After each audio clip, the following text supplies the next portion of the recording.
Well, I guess it started with Napalm Death.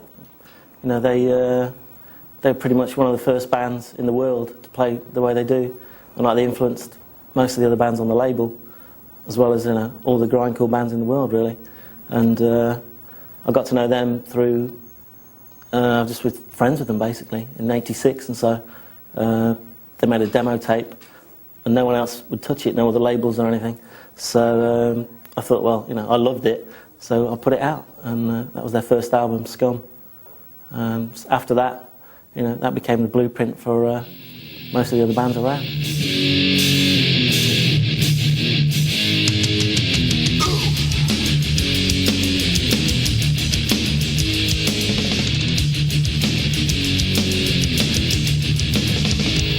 This is Napalm Death on what we can say a Tuesday afternoon in Birmingham by the canal. As you can see, great setting, chuffed and weakened at the same time.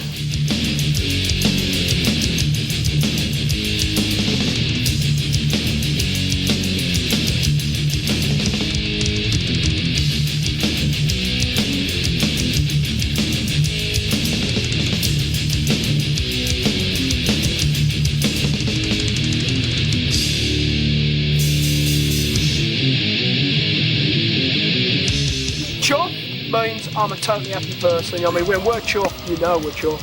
When we're pinged, well... That's slightly chuffed. That's like, slightly like, that's like, you're not happy. You're pinging bad. Someone has pinged you, you know, they've pissed you off. Weakened, well, that is when you're like, you're gone to bits. You're ready for rhino charge. You're ready for rhino charge, you know.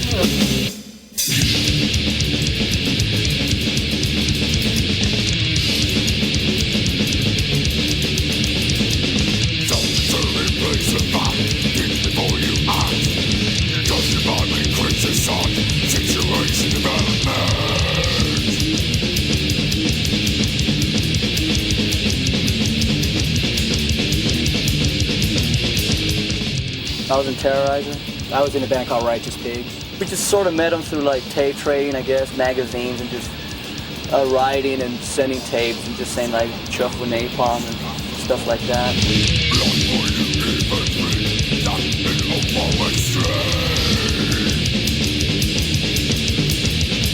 Napalm was sort of, I guess, promoted in such a fashion that not forced down people's throats, but it was in places where, you know, people could see it, and they sort of thought, well, what's this, like the fastest band in the world, sort of thing, in quotes. We sort of abandon musical standards. We don't write songs to, you know, the rock sort of format. I mean, I think we're pretty much the end of the line. I don't think you're going to get a band that's going to go more extreme than us.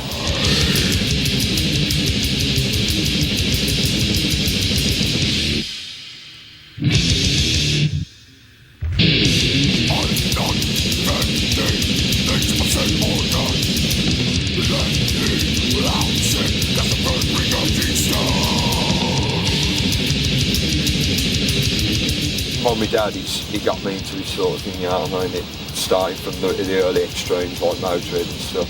And my dad, like, he understands everything about napalm, you know what I mean? He doesn't just like it just because, you know, I take an active part in the band. He actually is into the music sort of thing, and he understands it. My dad doesn't understand it. He never will. Yeah. He'll never understand it. Well, his comment is, turn it down, turn that bass down, that's stupid. Yeah, what sort of vocals are them?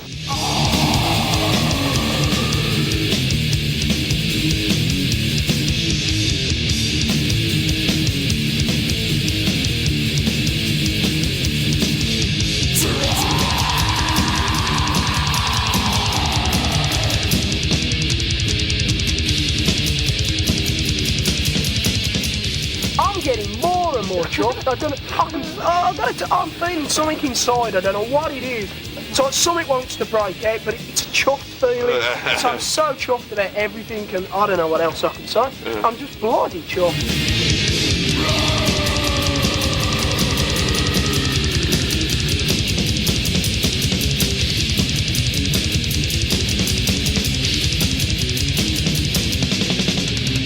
The music we play, I mean, it's. I don't think you can get any more extreme. To speed-wise, it's the fastest. I'm proud to say it's the fastest. You know, nothing can be faster. Sorry, Dave. You know what I mean, but you know, it's just not fast enough, mate.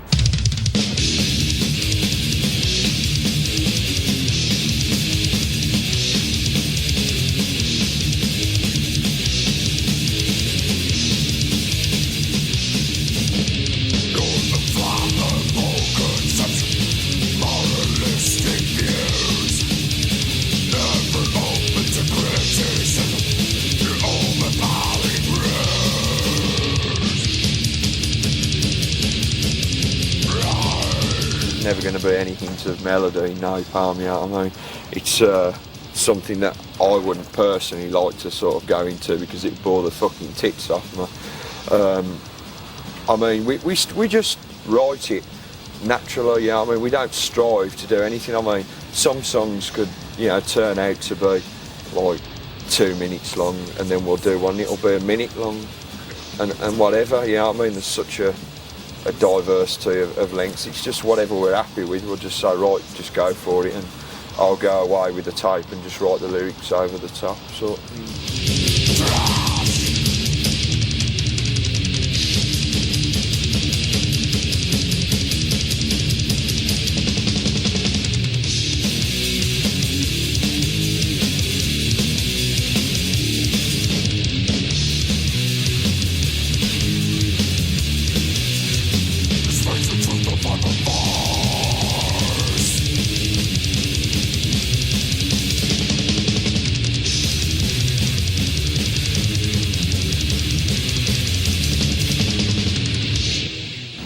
People just are more interested in restraining themselves these days instead of going fucking mad, like.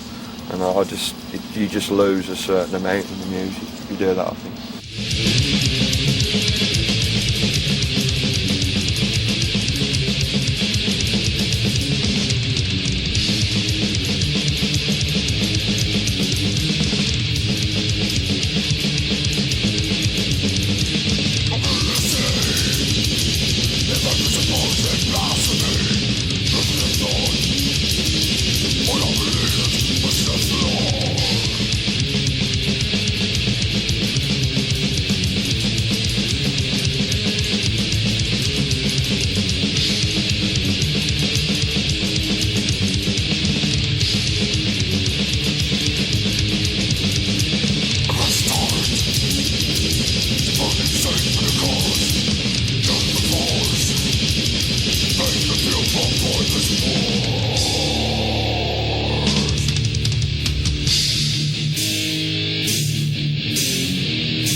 I'd say things have got a lot more aggressive music style.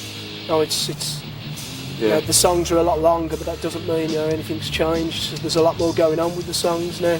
Whereas before we'd be doing, like, the average song was anywhere between 30 seconds and a minute. I mean, well, you can only fit so much into that. You know, but now we've got songs up to, I guess, 3.5, 4 minutes, which I guess is going to be the maximum. I mean, we could fit a lot more into that nowadays, and there's just a lot more going on.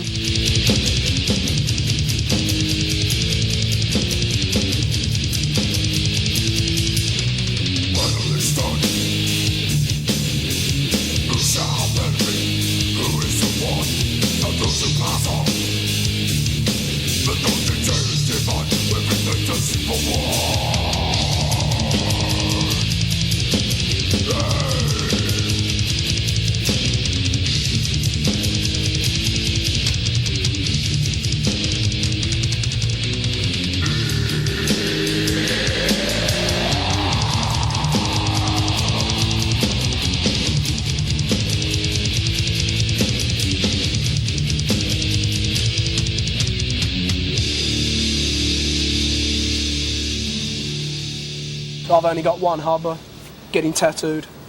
My legs, my back and my arms. I mean, I'm totally into it. John Foster Tattoo Studio, Birmingham, Selly. Show me tattoos. Show them a few. Show the back. If you want to have a look, you know, I mean, fucking... Yeah, I guess... No, this is punk, this one on the back. Guess like my arms. That is back. a classic. No, Taken from a really old, I guess, famous punk painting. I've got shit on my legs, you know what I mean, fucking... I guess all over, really, you know what I mean. This leg as well, fucking... I'm working on this, fucking... I guess, you know, all over. I'm going for a full Japanese bodysuit, then I'll be chuffed. Until I'm... Except for my face, hands, feet. That's where it stops. You haven't mentioned your willy. Nah, nothing on the dick either. My ass, that's going to be tattooed.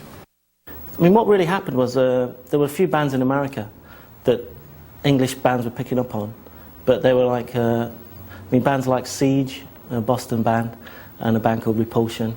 I mean, they were like very unknown in America, but the demo tapes sort of made it over to England, and bands like Napalm Death and Carcass and stuff were real big fans of that style, you know, and it just came about that they got noticed quicker than some of these bands in America. You know, they put records out, whereas the early American bands didn't really make it onto vinyl. It was like an underground scene, you know, where people would send each other tapes around, and at first no record labels were interested in it. It was all done on a kind of tape trading type of circuit, which, you know, got the music around really well, actually. And a lot of the bands that we have on the label now that are quite well known, I mean, they do actually owe their early notoriety to people that were taping their tapes around and stuff, and just trading it around. Bands like Morbid Angel were like really well known before they even had a record out. You know, we put their album out in '89, in the summer of '89, but they were around from '84 or so, and lots of people had their tapes even before they made a record. So they were already well known and established almost before their actual album came out.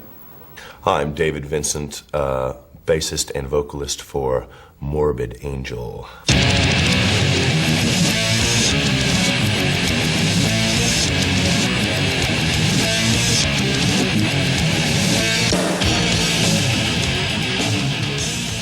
By the time that we got to the concrete lineup, which we have now, consisting of myself, Pete Sandoval on drums, and Trey and Richard both on guitar, this is really the prime Morbid Angel lineup.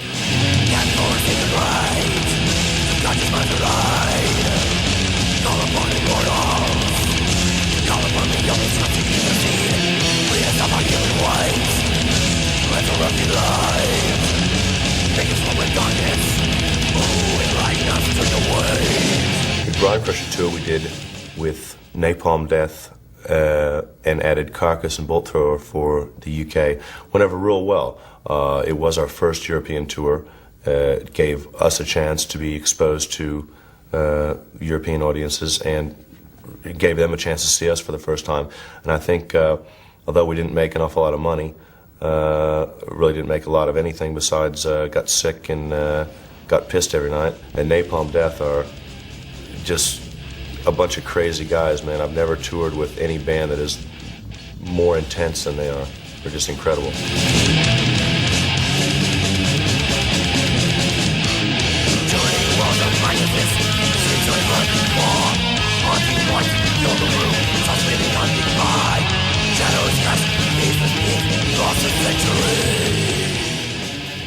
We have stuff that's very fast that would maybe make us a bit grinding. We've got some stuff that's kind of classical sounding.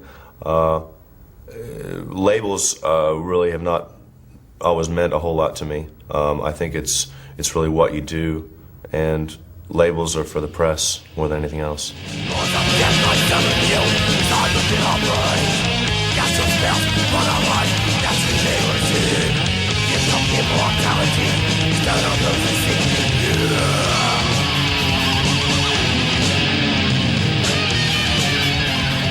We shot a live video out of a lot of footage that was taken on the Grind Crusher tour, predominantly at Rock City in Nottingham, and we put a video together for the song Immortal Rights, which is the first track on Altars of Madness.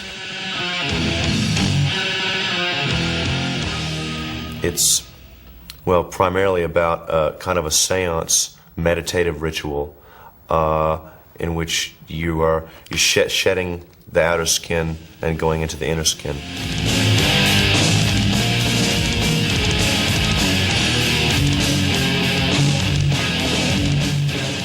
I've been accused of all kinds of things in my time.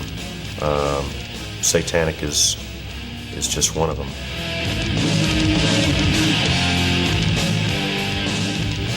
Satanism could be selfism or humanism very easily.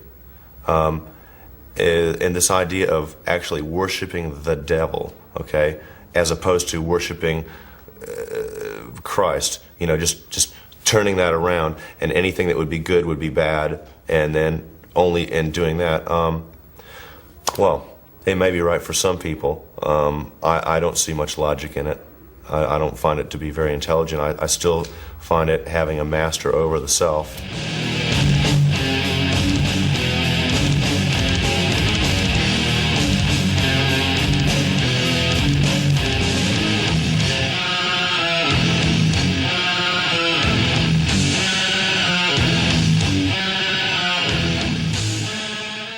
I think the planet is headed for quite an uproar.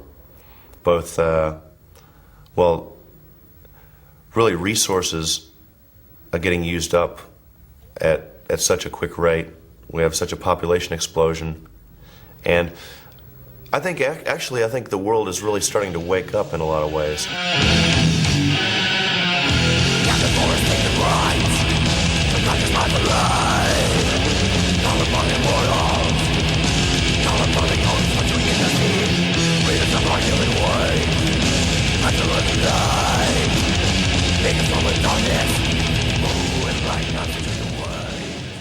This can be the subconscious, this could be the conscious. This is what you take in or what's given to you every day. And this is what you think in response deep inside to what you see. And this is the room that you have to live your life. And you can live your life as a complete raving lunatic and idiot, or you can live your life as a total mainstream flowing kind of person. And for the most part, I tend to live my life over here, but I know the rules of this game, and I can kind of float myself over this way and do what I need to, and then kind of go back to where I feel more comfortable.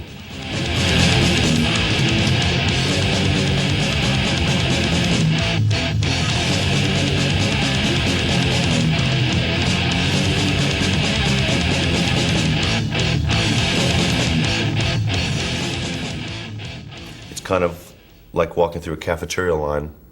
I could easily be a robot and go through with my tray and allow them to put on whatever they're going to put on and take that back and eat it and not think about it. And when I found out that I really didn't like some of those things, then I felt more inclined to go to a self-service place where I could put on my plate what I wanted and leave the rest.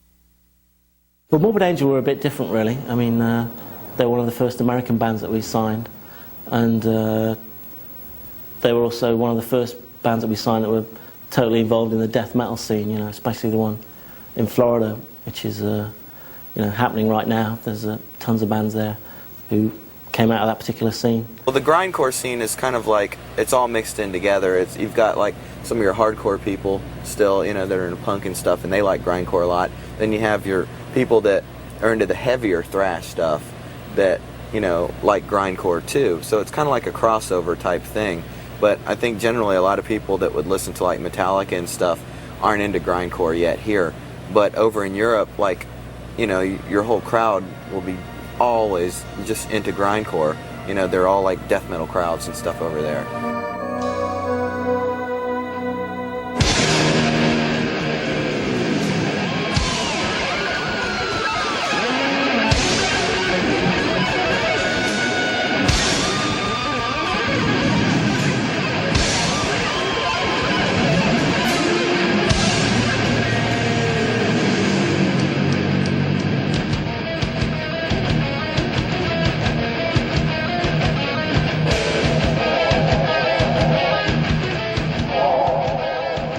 A lot of bands have been using keyboards in the studio and like live tapes and stuff like that for a really long time. You know, as far as I can remember back, you know, Merciful Fate, bands like that, they use keyboards. And to me, you know, it just, we're like, I guess, the only band that actually has a keyboard player like all the time. I've had people come up to me like in Europe and go, man, you know, I'm so pissed off because I wanted to put keyboards in the band that we were doing a year ago, and I said, no, it's not that thing. And then here comes your album, and it's like, and it's there and it's accepted, and they're kicking themselves in the ass for not having done it before. It's really the only thing that's limited is movement, as far as being able to move around, a whole lot. But since I'm pretty much locked behind there anyway, I'm limited to just thrashing where I'm at, so it doesn't matter if I'm on 3 feet or, a huge stage.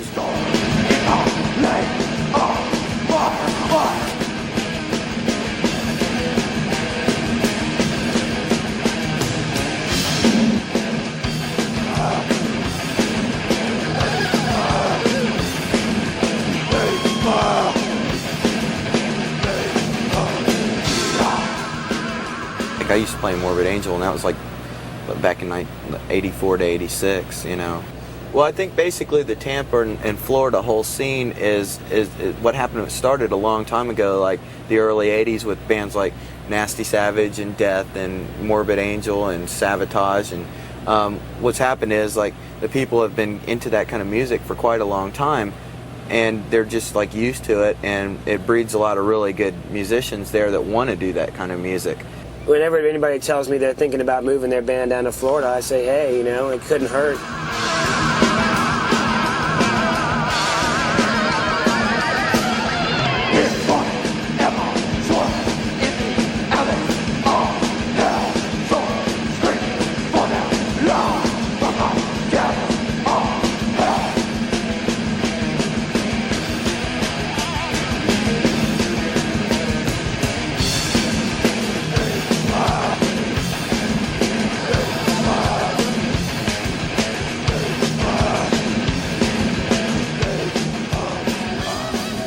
Nocturnus is trying to get into the fantasy fiction with the evil, but also in various locations, and any kind of bizarre locations we can like come up with and create a sonic image of that, Our songs are more like short stories, and they're all kept at a very fictional level, to where it's like, somebody can't actually go out and, build a time machine in their backyard and go back in time. It's like when you have some bands that are talking about sacrificing people or whatever, it's like, people can actually go out and do that stuff, and that's where, it gets, there's the line that you draw between, real life and fantasy.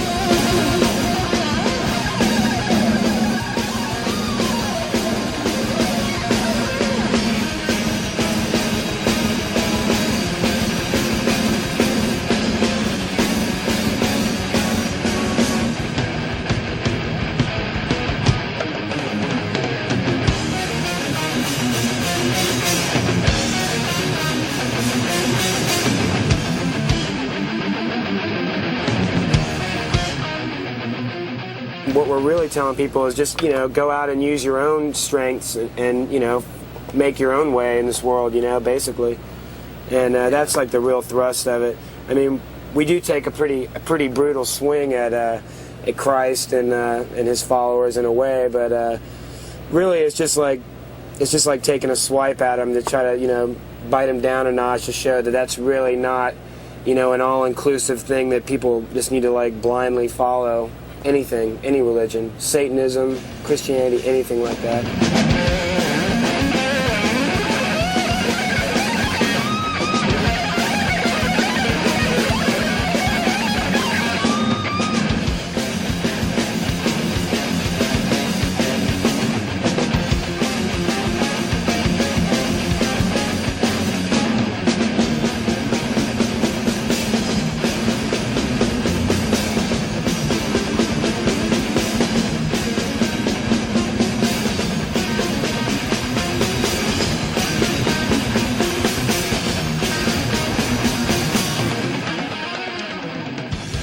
There's only so fast you can play, and there's only so heavy you can be without it all sounding the same, or without it just being a blur.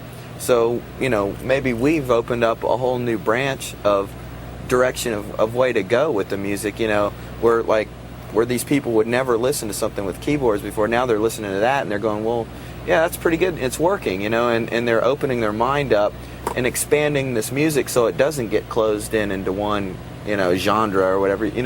It's just like, as long as it keeps expanding and bands keep experimenting and doing different things, it's not going to die out.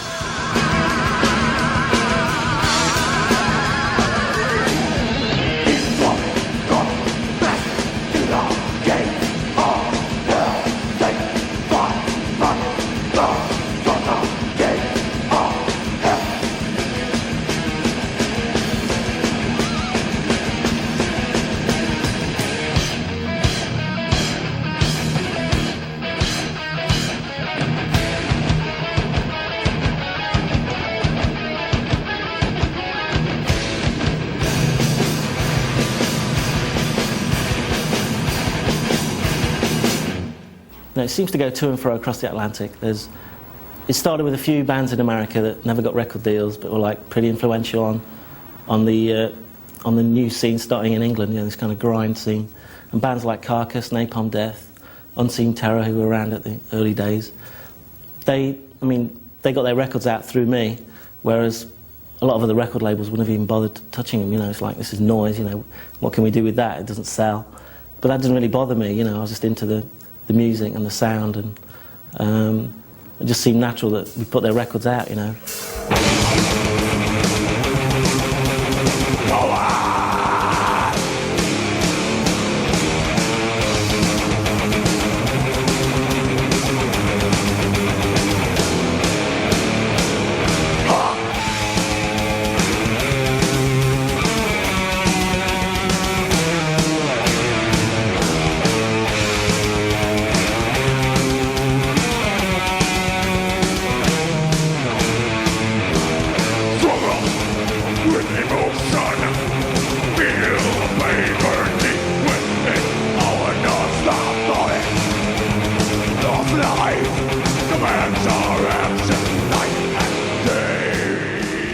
Some bands you can put in categories, but I think it's silly trying to put people who you're not too sure about into categories. I'd rather bridge a scene if I could, and just have people call us Paradise Lost rather than saying, oh, they're a death metal band, they're whatever. It's far too limiting. Tags are too limiting. The grindcore tag's far too limiting. I mean, you don't have to say the word and it put people off who might be into it, if there wasn't that kind of tag there.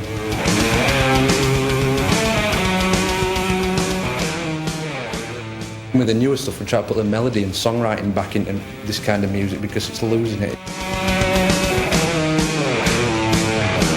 The power, realism, is only upon the earth will fly.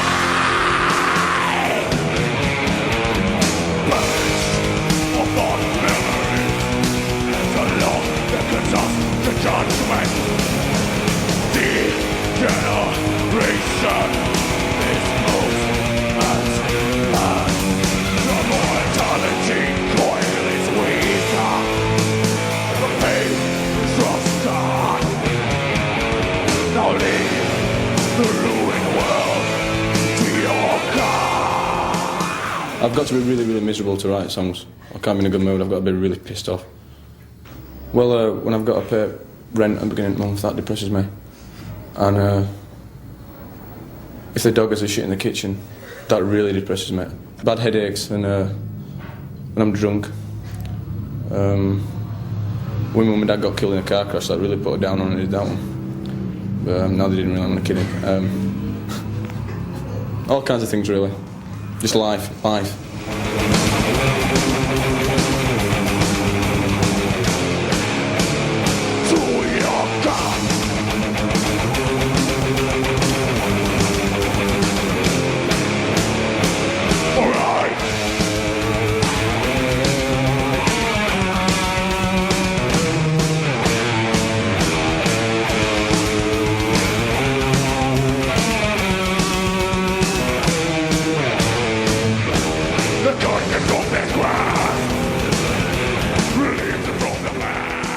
I don't want to get throat cancer.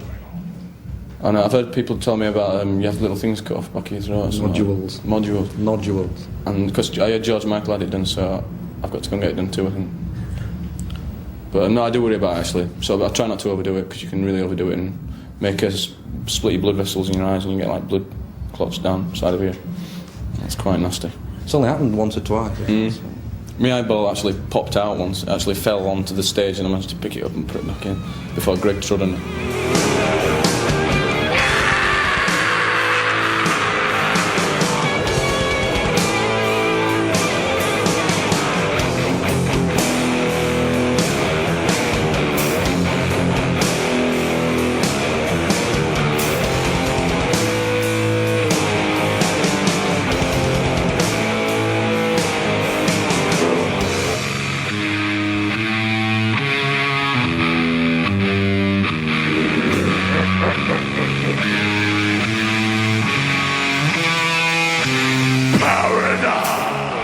Milton's poem, Paradise Lost, is about the confrontation between good and evil.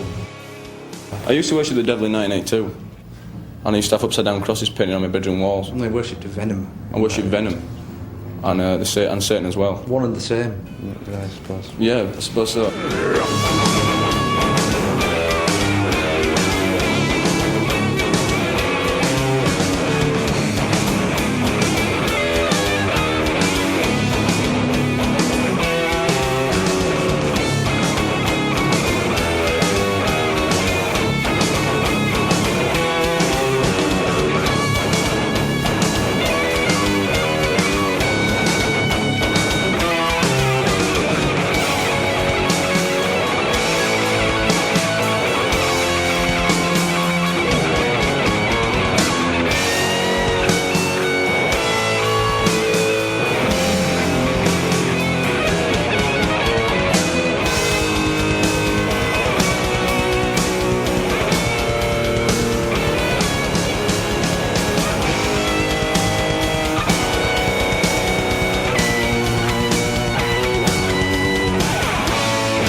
Feel sexy after sexy our and shows.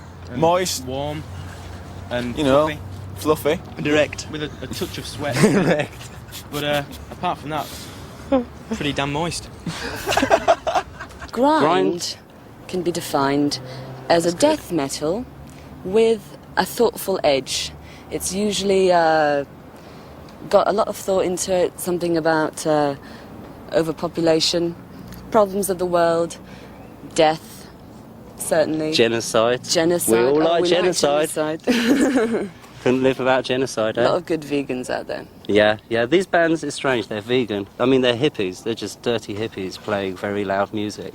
Basically, we consider that the world is a reflection of people's minds. And if you look at the world being in a very sorry state, surely that's a reflection of our minds. So if we adjust our minds, perhaps we can adjust the world. That's our outlook. That's what we try and do. This one's called Raise Against Time.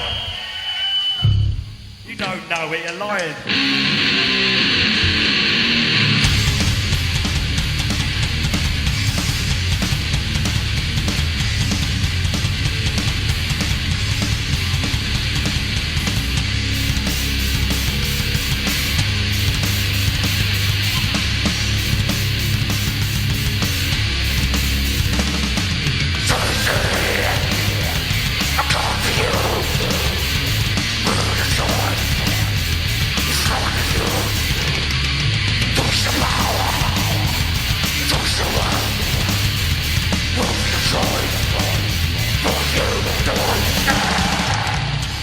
Grindcore's only it's a shame that things have to turn into fashion orientated. It's a shame. But there again, if this short period of time people, whilst it's in fashion, listen to it and appreciate it and perhaps learn from it, because they haven't experienced it before. Even when this fashion goes, these thoughts, these feelings might stay. I mean, we're around from the early punk days. We were all punks, but it's still true to our hearts. And punk's not exactly fashionable now, but it's still in our hearts. You've got to progress with the times, musically as well as mentally.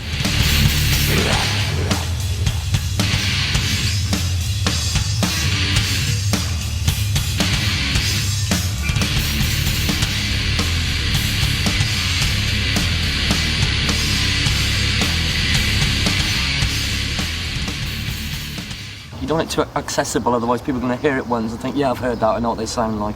You need people to listen again, and that way the lyrics will come into play if they bother to take further interest. It's just keeping the guitars at the right level of dirtiness, really. You don't want it too clean at all, otherwise we're going to end up sounding like Bon Jovi or something ridiculous. If I write a riff, I'm never actually satisfied with it unless it actually makes me feel a little bit uneasy or something like that. Unless it evokes a real reaction in me, I can't see the point of playing it to people, really.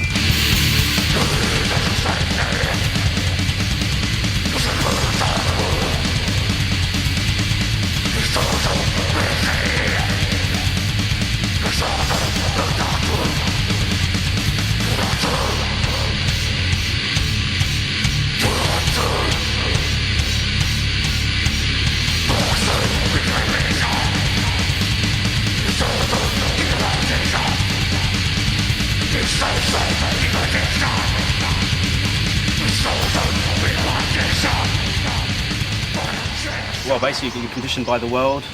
Racism, how we consider other people, how our parents consider ethnic minorities is rubbed off on their children. Our parents condition us in these ways. Religion is a prime example, although I must state, I feel deeply for religion. Not all religions, specific religions. Sexism, basically ignorance. Our minds have made us ignorant. They've led us into ignorance. Our minds have to get us back out of ignorance. We must be accountable for ourselves.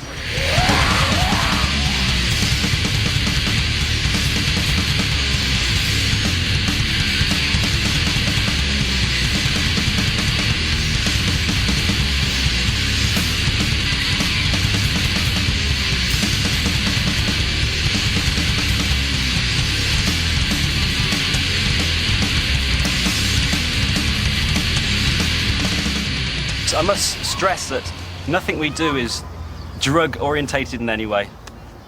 We just simply, that is restrictive. This is a totally pure state of mind that we're trying to achieve. Not influenced by any means of drugs. That's restrictive. That's escapism. And we have to be realistic.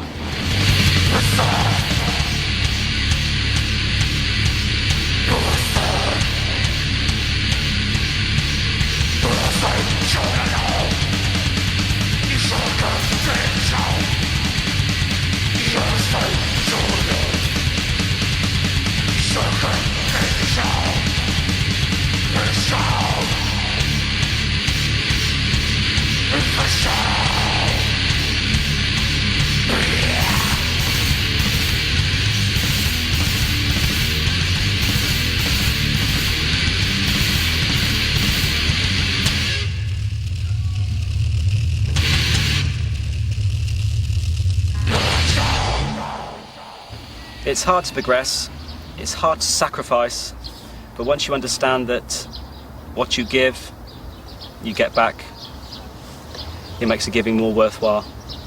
But having said that, that just works for me. For other people, find your own methods. Follow your method and achieve the result it serves. When thrash started, you had people, Metallica, Slayer, Anthrax and all that came out. And I was into those bands from day one, I thought they were excellent. And especially Slayer, they just blew me away when I saw them in London and stuff. And people were just saying, oh, it's noise, it's not music, it's just bullshit, he's not singing, But, we knew at the time that Napalm Death and stuff make Slayer sound like Bon Jovi, really, the way the vocals sound and the way the instruments just go full tilt,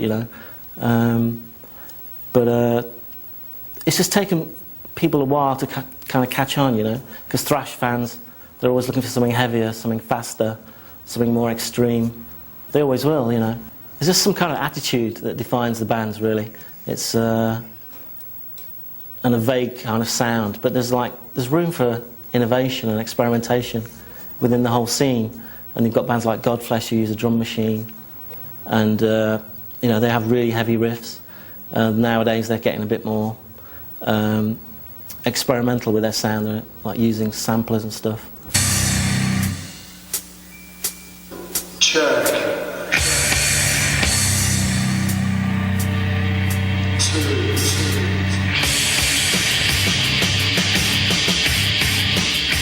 I'm Justin Broderick. I'm guitar and vocals for Godflesh. I'm Paul Neville and I play guitar for Godflesh, and this is Los Angeles. And we're about to play the Country Club, California, Los Angeles.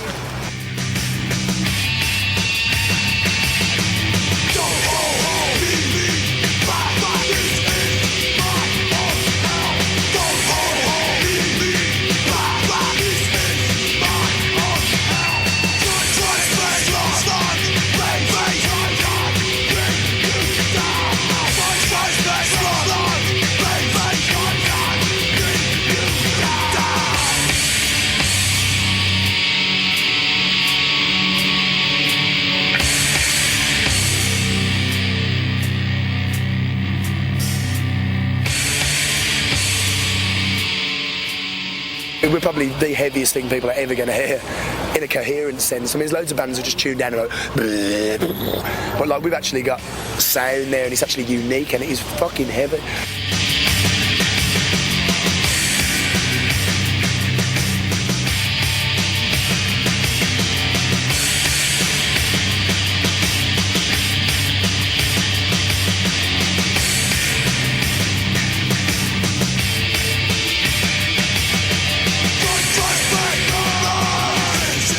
We just present people with a lot of harsh, vivid visuals that we can relate to, of things we really like, and then just present it to people we amalgamate all this stuff and then just shove it in people's faces and, oh, what do you think? And we're not saying to people, think this, we're saying, what do you think?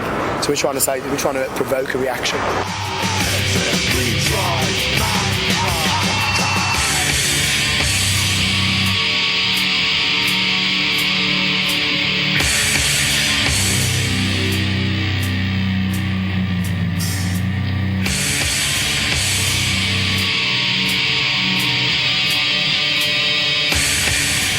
My existence is based upon like a sort of paranoid outlook on things, but I see like paranoia as awareness in a sort of similar. I mean, basically there is no dividing line really. I guess I see being totally paranoid as being totally aware.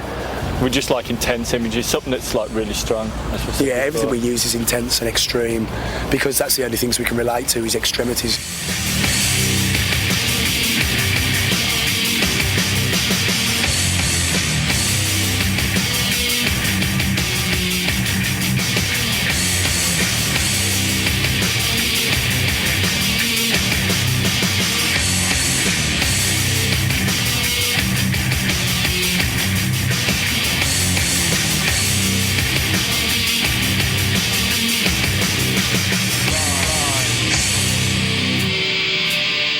The press in England, has been really, really favourable, and in Europe in general. The press in America is probably even more favourable, I think, in a way. I think we're getting better press in the States. We're getting better received.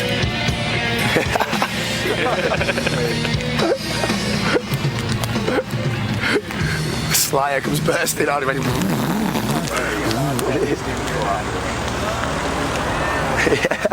That's all right. It's good. Slayer just burst in on it. It's pretty cool, that.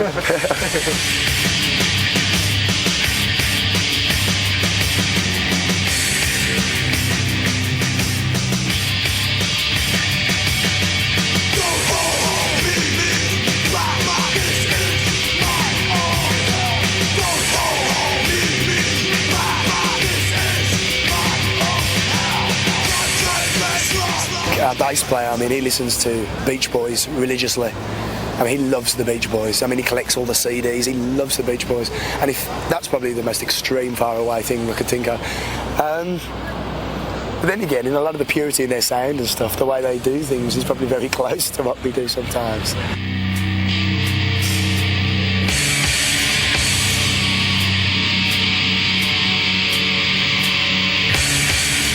We played with Killdozer once. I don't know if you're familiar with people are familiar with Killdozer, but we played like a lot louder than Killdozer, and we played with like something like 8,000 watts, total full power. And we know of one person in the audience who actually lost their hearing that night totally. There was apparently a couple of women who actually orgasmed through the volume.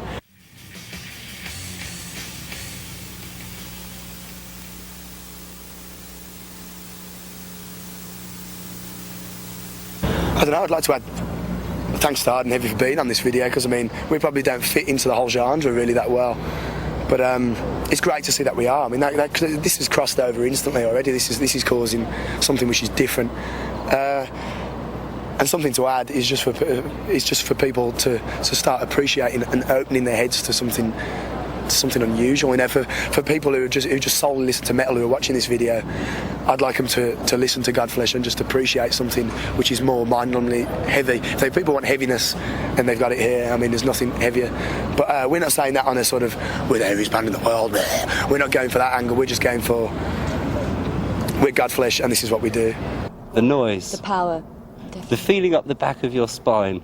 It does move you. It's psychedelic in a sense, you know. It does change you. I think it changes your inner rhythms, definitely, and it stays with you for a long time. It's good stuff. It rings in your ears for a while. That's for sure.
it just kind of happened. It just kind of happened, and we just needed some noise. I mean, you know, I hear that in '92 they're going to make noise illegal here in the EEC. Quaint old Europe is telling us for our own benefit that any noise more than about 100 decibels, whether it's a car, a jackhammer, a gig, a fight, anything, will be illegal. So, like, let's go deaf in the meantime. After that, then we really will go underground. We'll have to go underground. There will be secret deaf people conferences where we'll all play deaf records with a TH as loud as possible, because we're already deaf with an F, just to see if we can still hear them.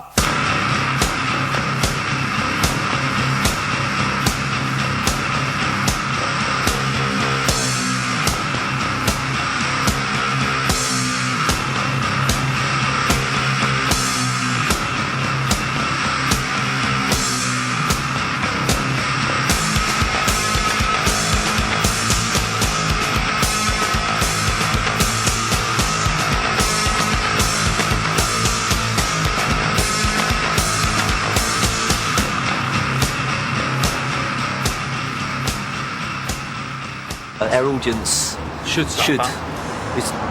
we want them to experience something extreme. We want them to go out feeling like they've been beaten up. Deaf. And, yeah, we'd like them to go out hurting, just go home to recuperate. And remember it for the next 3 days. Yeah.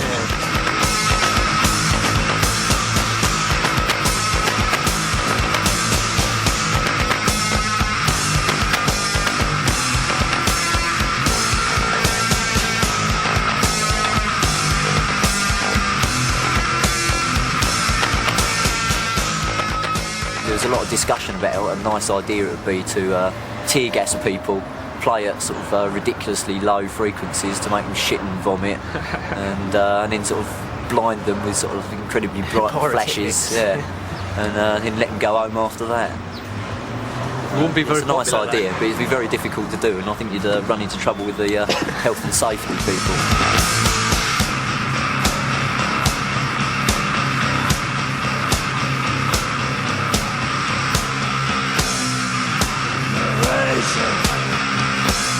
Galaxy cross, motion of breath, look out feel.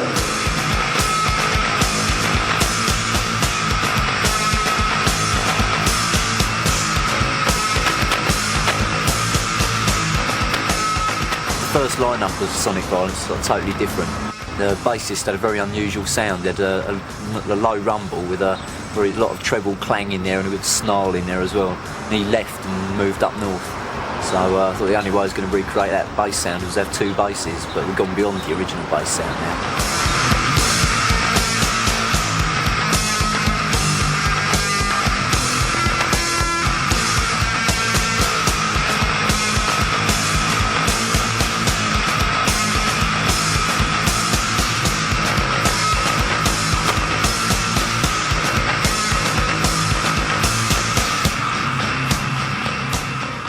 I think there's a lot of bands in the thrash sort of sphere and in the death metal sphere. There's a lot of bands that are playing very, very similar music, and none of them seem to be leaving themselves sort of anywhere to develop out of that.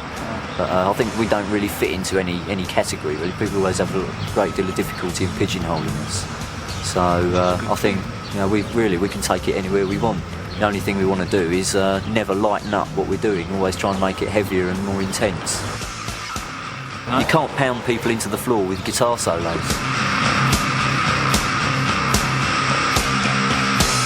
Manic depression, sensual rage, magically born for the rule.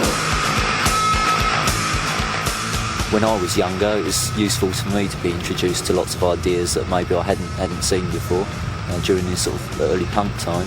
That was very beneficial to me. I learnt a lot from sort of bands like Crass, people like that, sort of discussing things with them at times, and made me think a lot, did me a lot of good, and hopefully we'll be able to pass on the same kind of process to people who come and see us.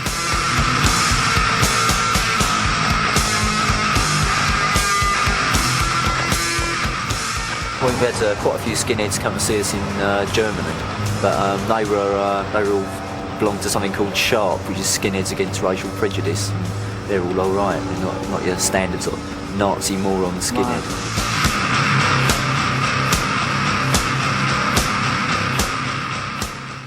Life in general was something sort of tedious and a bit wishy-washy, which I think most of sort of existence is. People are just too content to just go and sit down in front of a video, and it's just slow death waiting to die. People should get out and do something with themselves.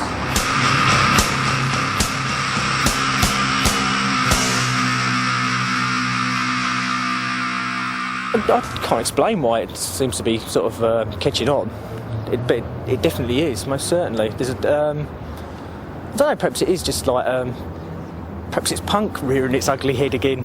Bolt Thrower, another bunch of Brummies from our Birmingham area, and they were on another label before they actually joined Earache. They put a record out on Vinyl Solution, and that's a London-based record label. That was their first album, and after that we picked the band up. They've done 2 albums so far, Realm of Chaos and War Master. They're getting really, really popular now, mainly because the imagery they use on the record sleeves is pretty over the top, you know. It's like for the first album we did by them, Realm of Chaos, they used a company called Games Workshop, who are based here in Nottingham. They do fantasy games, you know, that are role-playing games and stuff like that. And Bolt Thrower actually took their name from one of those games. And so since we're based in Nottingham and the games company we got together to get Bolt Thrower's album artwork linked in with one of their biggest selling games. So we used their artwork, and that helped promote the band a lot, you know. They got a big following because of that, I think. We're at the National Army Museum, that's a Bofors gun, and we're Bolt Thrower.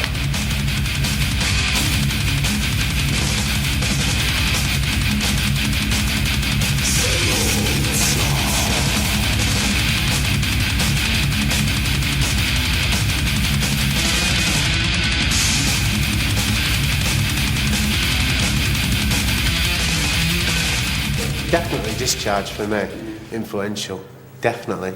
I mean, there wasn't a better band in my youth. It's what we grew up with. I mean, like me and Baz grew up in the same kind of scene. It was like punk hardcore, wasn't it? And then about, was it 86, Venom and Slayer and Metallica came onto the scene, and you know, it's great. They were you know. unbelievable, wasn't it? Yeah, so you know, it was when I went and saw Slayer at the Marquee. You know, it was absolutely brilliant. Like, you know, sort of that was a real sort of influence for me. That's what, you know, that's what I wanted to do, sort of thing.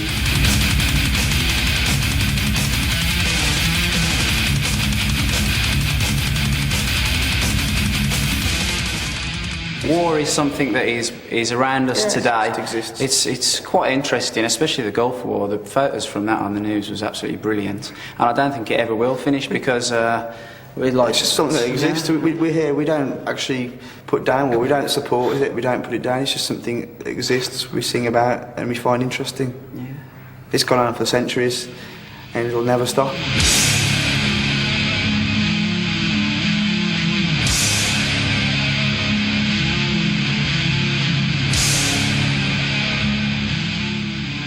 They say there's going to be a war to end all wars at a certain time in history. But as soon as that war's gone, people will be back again. There'll be little tribes again, and then it'll just go through a whole process again. I don't think you'll ever stop it. Never-ending cycle of destruction.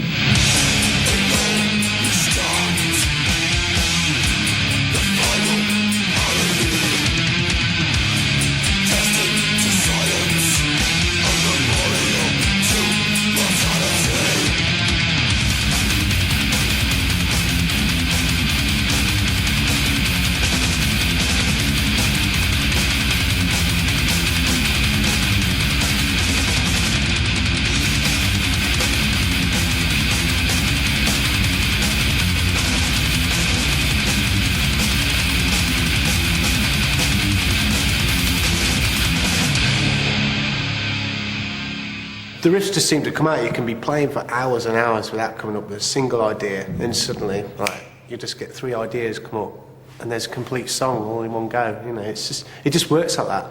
We don't actually say we're going to write a song like now. It'll just happen when I'm at home humming in my head or anything. For the last 2 albums, we've made 9 songs up to go into the studio, and when we're finished making, you know, recording everything, Baz just usually goes away because he's really in a flow of, you know, making up, playing songs. We just make up another song. The last one on what was it, on Realm of Chaos was All That Remains, yeah. And on War Master it was Cenotaph, which was a single.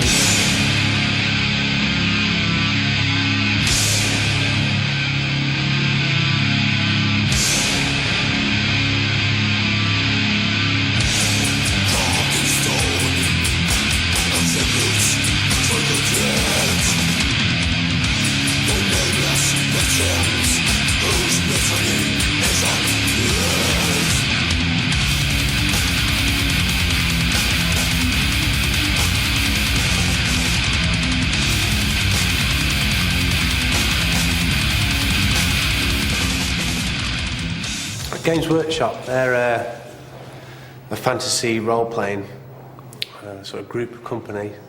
They have produced artwork, magazines, and role-playing games. You know, they got in touch with us and said, you know, we want you to base an album around one of our games. So we used, you know, Realm of Chaos, which was the best thing they really had, wasn't it? Our song's going to be also kind of applied to a lot of the aspects within the Games Workshop fantasy world of, you know, imagination. But more importantly to us, the lyrics are all about the world around us, you know, society that we live in today, destruction, and future worlds, past worlds.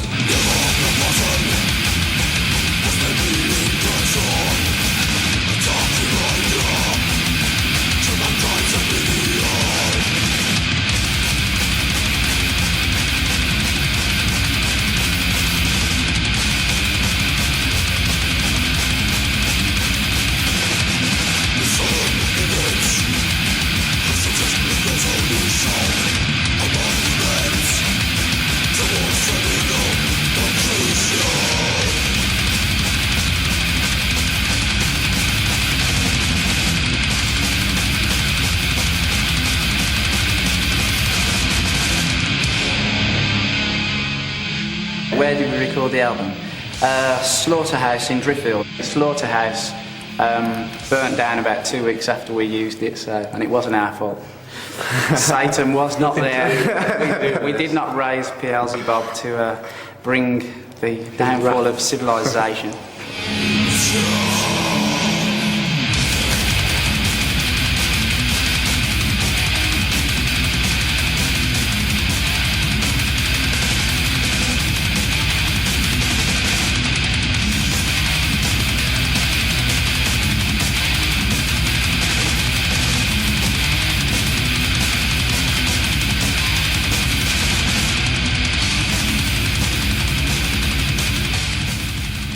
I'm not going to enlist.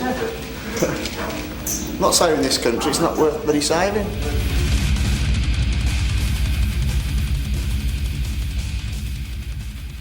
These are hippie kids that have like wised up a bit, got angry, got loud, they've got something to say.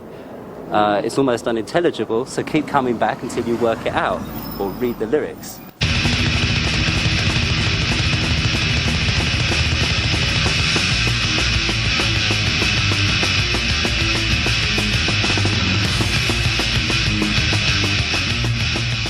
A lot of people who do check out the video and the music and stuff, and they say there's no way that these dudes can be Christians, man, it just doesn't fit.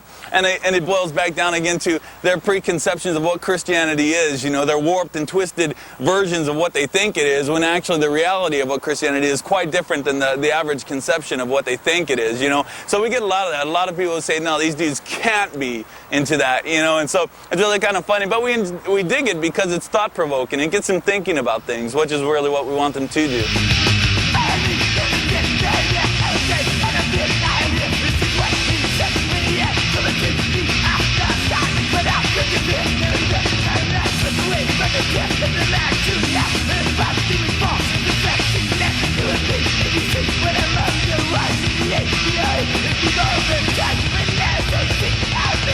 Yeah.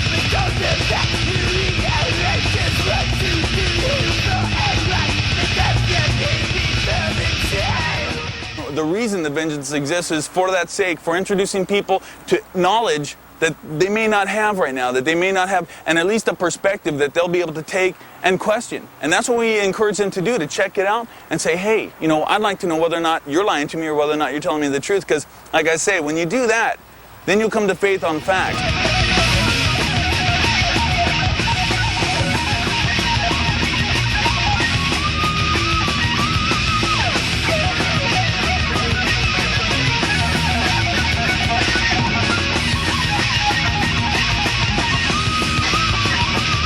You know, you have all the different definitions, you know, you have your death, grindcore, thrash, you know, industrial grindcore, the Godflesh, and you know what have you. You know, what it basically boils down to is just that which shreds, you know, so it's like falling if it jams, you know, whether it be, you know, anything from that, from Morbid Angel to Deicide to Vengeance to Godflesh to what have you. You know, it's just, you know, really people, what are you going to get down to, whether or not they, you know, end up using the SPX or whether they don't, if it's, you know, the gnarly vocals, what have you, you know, if it's boiling down to the full-on ripping, shredding drums. I mean, you got thrash, grindcore, just a full-on ripping jams. You know, if it jams, it jams.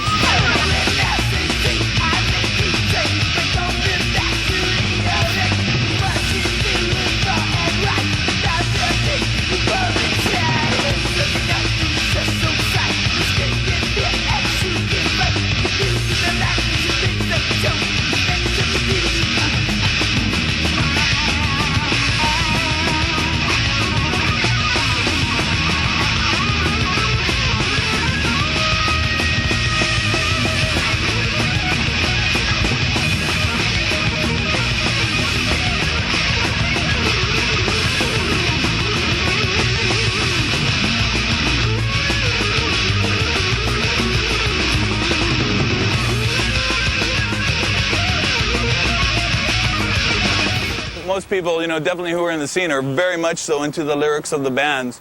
And with us, that's exactly the same case. You know, when people come down, they know what we're about. And if they don't know what we're about, we spend time before, during, and after shows with them, hanging out with them and talking to them. And that's one of the things. After a show, you know, we don't just get off the stage and then go do whatever. We hang out with the people who have come there because we really are there for that purpose, just to be able to let them know what we're about. You know, that's the whole reason that the band exists.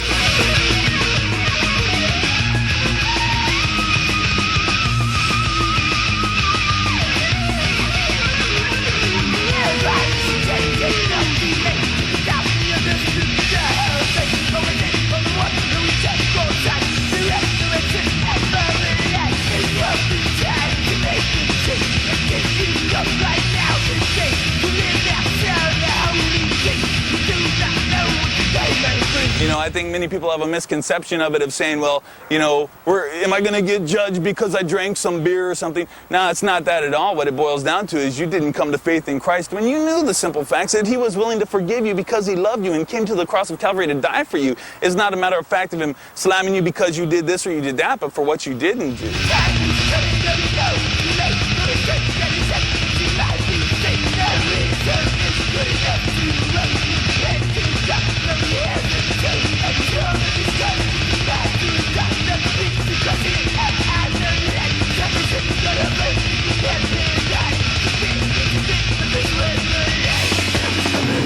The last line on the song is, because the time is coming, that inevitable judgment is coming. So it's just a forewarning.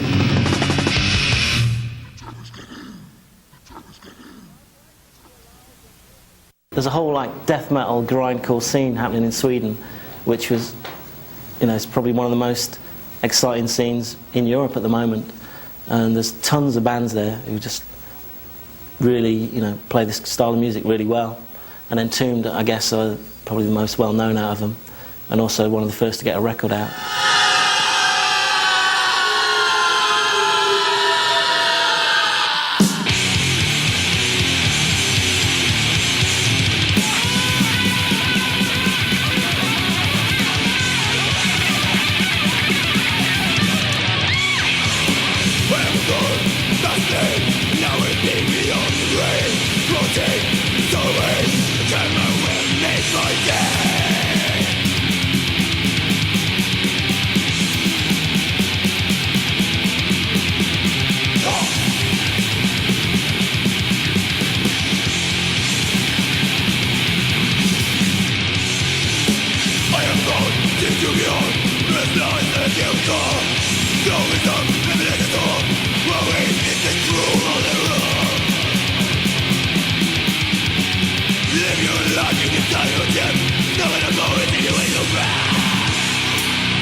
Carcass have got some like pretty strange lyrics if you read them. I mean, they're really over the top kind of splatter lyrics and influenced by gore films and splatter films and that in general, but they take it on a more real life level, you know, with songs referring to like mass murderers and stuff like that. 2 months ago now we got a visit from the local constabulary here, Nottingham Vice Squad it was, and apparently they were just checking up on whether some of the album sleeves might be considered obscene or not. And obviously, you know, Carcass albums are like pretty notorious for the sleeves. They've got all these autopsy pictures and all that kind of thing on it. And I mean, their records have been out for like 2 years, you know, in all the shops in England and all around the world. And no one's ever said that they were, you know, obscene or anything. I mean, basically we haven't heard anything yet from the police about it, and we haven't been charged or anything, so I guess things have quietened down, but I don't know, it's just another example of how the police or whatever, some authority can like try and clamp down on things they don't agree with, really.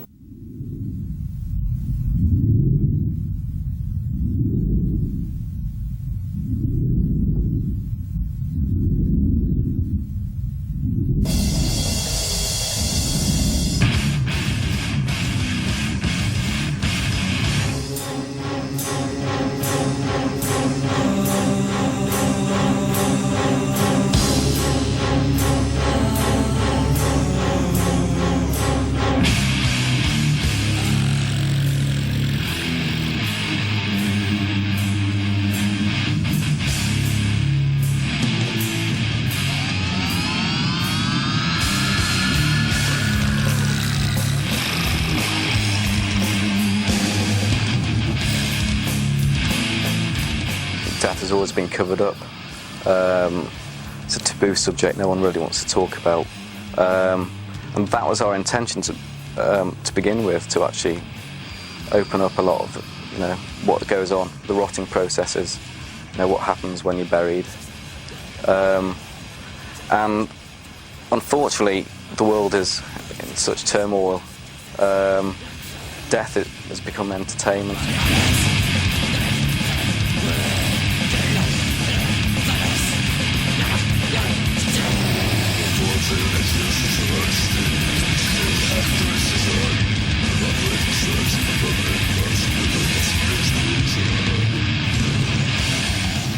The front cover of Symphony of Sickness, in the gatefold anyway, it features, you know, dead bodies.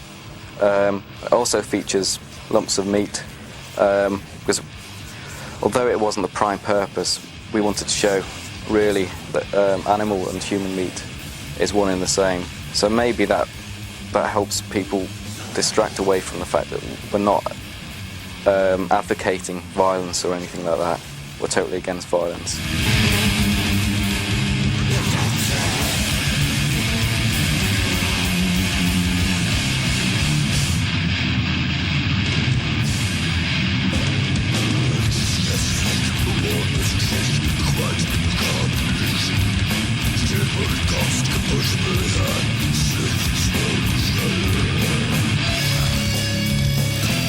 No one really wants to talk about it because it's linked to religion. There's the afterlife. No one wants to know about the physical processes, such as, you know, rotting. No one really wants to know that their relatives being cut up for an autopsy. But this is fact, and it goes on. It's an everyday thing, and I don't think people should be scared of it.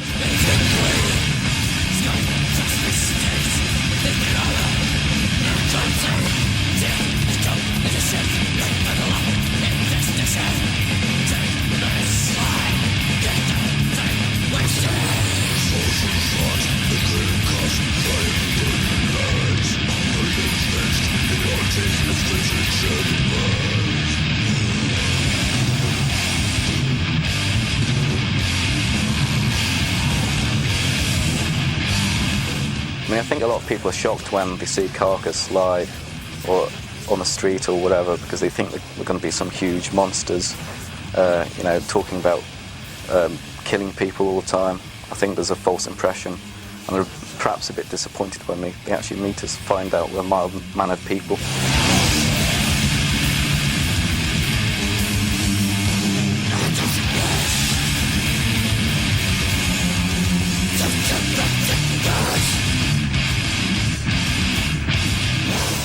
we're certainly not militant vegetarians because we couldn't care less what other people eat. It's just like, this is another thing that adds another dimension to the nature of the lyrics and so on.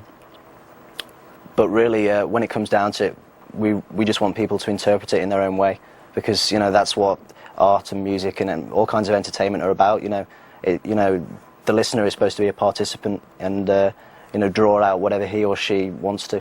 The world is not a pleasant place, and I think people are becoming increasingly aware of this, unfortunately, and certainly Grindcore in particular has a lot to say about where we can go from here, if we can go anywhere. Maybe we can go, the only place we can go is under, who knows?